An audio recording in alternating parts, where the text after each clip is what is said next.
Welcome to Authortube again.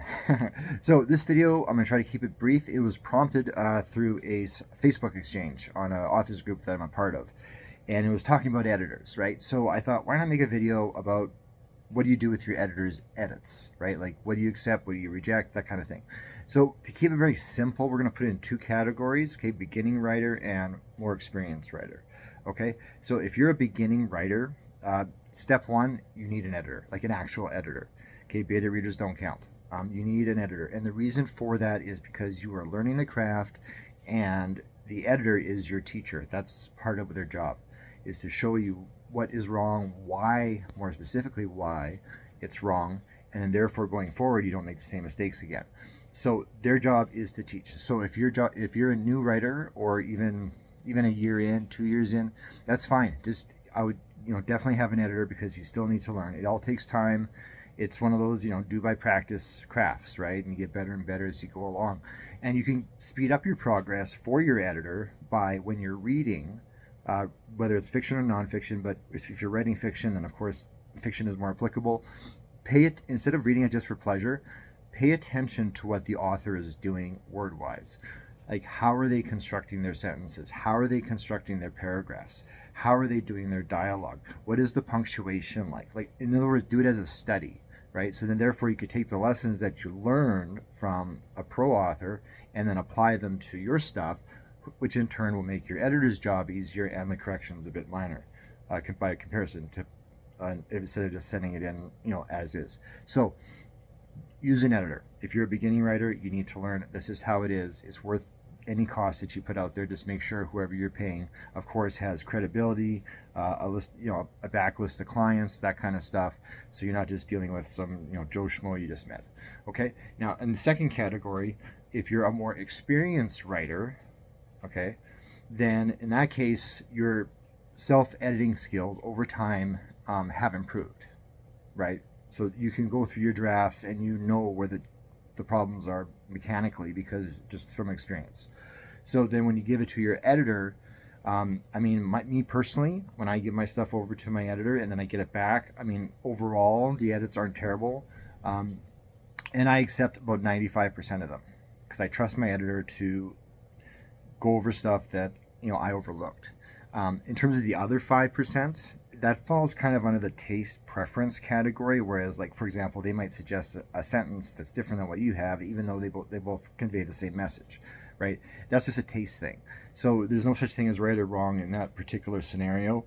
In my case, what I do is unless their sentence offering is like out of this world awesome, I'll go with mine. And the only reason I go with mine has nothing to do with arrogance, vanity, or pride, or anything like that. It has everything to do with my motive with my art and writing is honesty. So if that sentence is what I particularly wrote at the first time, that was my honest sentence from me, then that's what I want the reader to have. That's the only reason. Okay. Now, in terms of, like, again, going back to the acceptance rejection, right? So for the beginning writer, okay, 9.9 times out of 10, your editor is going to be right.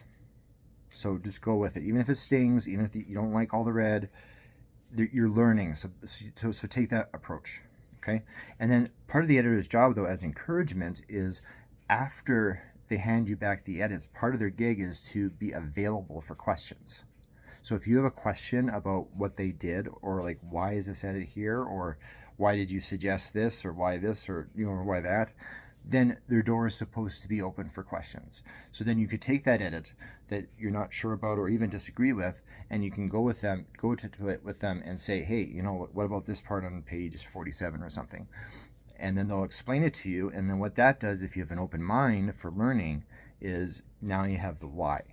And then if you use the why, that might change your perspective on the edit.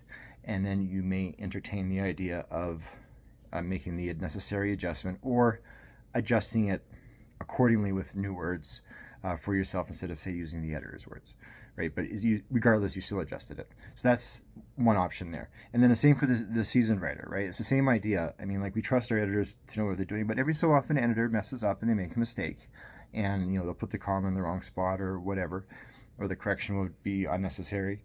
But you'll be at a point where your discernment is much higher because you know the craft a lot better. So in that case, like if you're disagreeing with a a comma issue or a word choice, or they put a word there that actually they didn't, you know what they meant, but it actually isn't the right word. It means something else. So you know what the correct word is, so you can replace that. So there's a point there where you can kind of disagree with your editor and just do your own thing in that respect if it's a technical error, because again, editors make mistakes too. We're all people, right?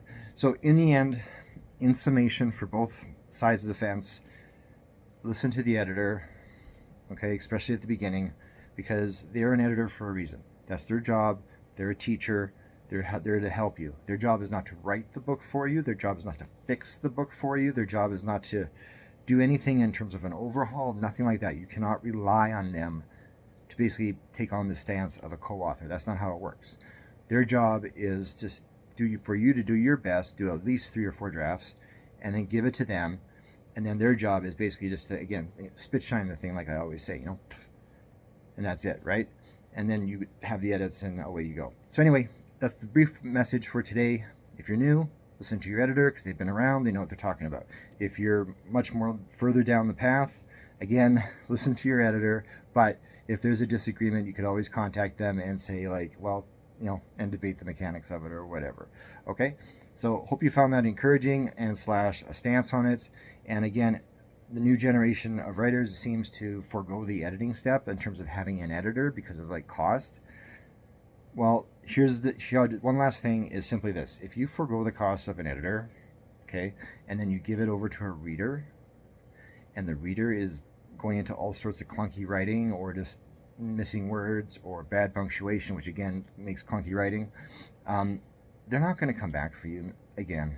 They won't. They're going to go back to name brand or some other indie that they might know that presents quality all the time. So yeah, you might have the one-time sale from them and whoopee, but if you want to keep them on as a reader, always go for quality. Quality, quality, quality, quality, quality. And if you have the quality, then the reader can trust you, the author, to deliver quality every time. They might not like every single story you do, but they do know that you give quality regardless, right? So that's why we go with the editor, because the editor is the insurance of quality. Okay, I'm going to zip it. Thanks for joining me on this little thing, and we'll see you next Authortube video on whatever next topic comes up. And yeah, I think I'm going to hit Facebook again and get back in on that thread. Peace.